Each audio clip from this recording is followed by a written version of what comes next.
8 avoidable mistakes men make when complimenting women. If men took compliments a lot more seriously, a lot of them would be more successful when it comes to women. Fact.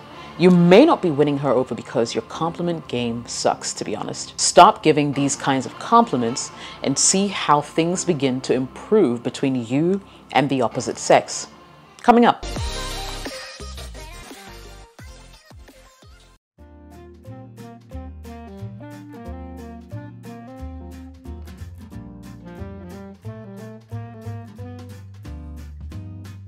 Welcome back, my name is Jessica. Here's a list of 8 types of compliments that you may want to avoid in order to improve your social graces. Number 1, the too frequent compliment. While it's great to be quick to offer compliments, if you give them too often to the same people or in front of the same people, you may quickly be viewed as someone who does not take compliments too seriously. Remember, we value what is in short supply, so you want to give compliments sparingly. Others will appreciate and be flattered when they do receive words of praise from you. Number 2, the extreme compliment.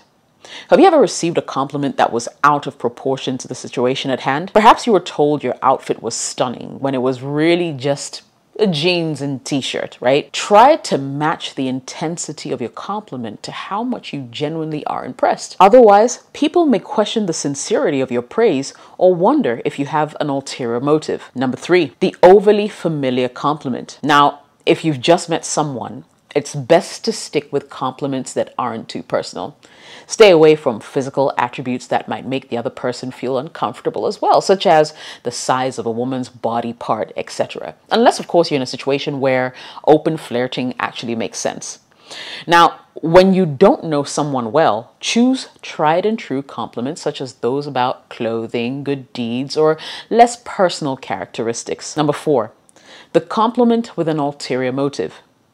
Now, if you give compliments in hopes of getting something in return, people will eventually catch on to you and realize that you're really, really insincere. The only ulterior motive that you should have is to make the other person feel good without expecting it to benefit you in any way. If you find yourself giving compliments for any other reason, such as to borrow something, to ask a favor, or to make yourself look good in front of others, or to get some, then it's better to keep your compliments to yourself. Number 5, the backhanded compliment. Have you ever given a compliment that made you feel worse instead of better? The most typical form of this compliment goes something like this. Nice hairdo. It looks a lot better than it used to. In other words, the person has, in a subtle way, put you down. All right, or put down your previous hairstyle, but cloaked it as a compliment. Realize that when you give these types of compliments, you're not helping anyone. They usually offer to help or to make the giver feel good and the receiver feel bad.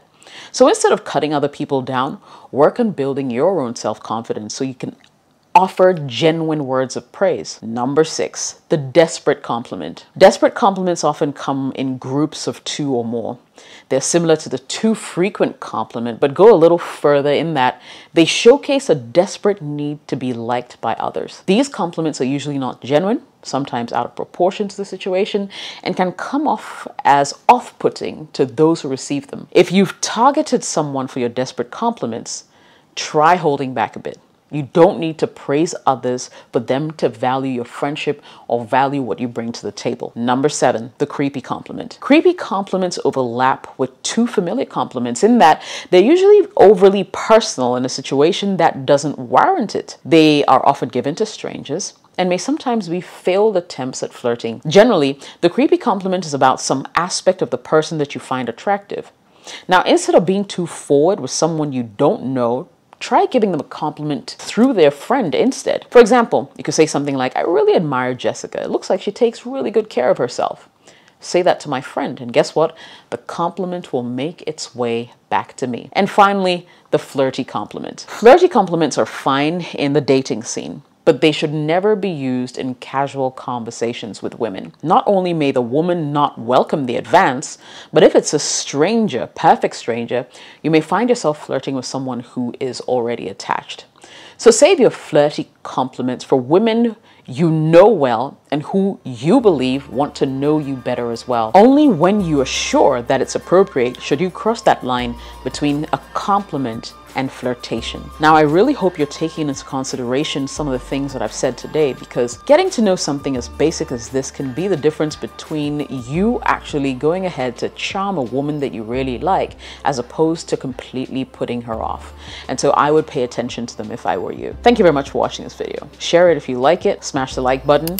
Don't forget to subscribe and turn on notifications if you like this kind of content. My name is Jessica. I'll catch you in the next video.